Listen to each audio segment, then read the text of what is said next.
Há 20 anos, eu trabalho com comunicação de más notícias. Trabalho com ruptura de vínculos.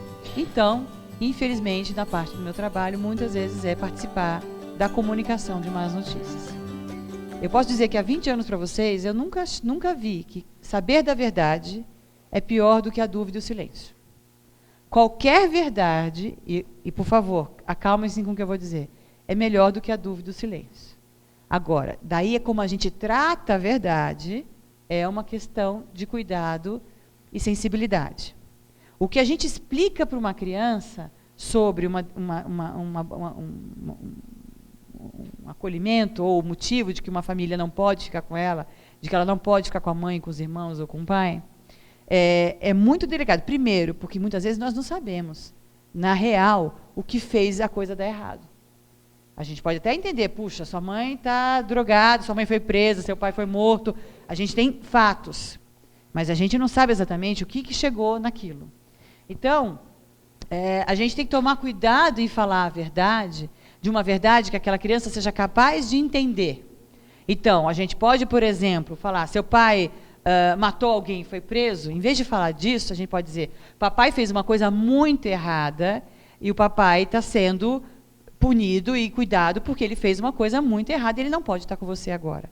São jeitos diferentes, não mentirosos, não disfarçados, mas compatíveis à capacidade de compreensão intelectual que uma criança tem. Mas é um jeito de falar, é um jeito de tratar o assunto.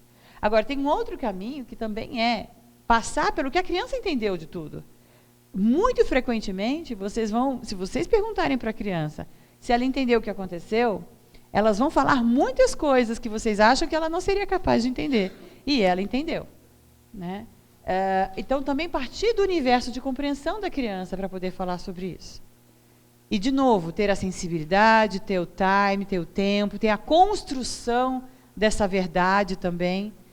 Né? A gente tem que entender que a experiência verbal, ela não tem a sua importância pelo conteúdo do que é dito, mas pela experiência de interação que ela traz. Então, quando um bebê está na barriga e uma mãe fala com o bebê, ele não entende o que ela está dizendo, mas ele sente o que ela está dizendo, e é esse o poder dessa comunicação. É isso que faz o bebê chutar de volta, e ela se sentir a mais poderosa de todas. Né?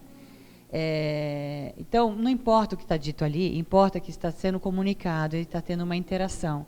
E é a interação humana que faz um bebê se sentir protegido, amado, e menos assustado com o mundo que ele não domina.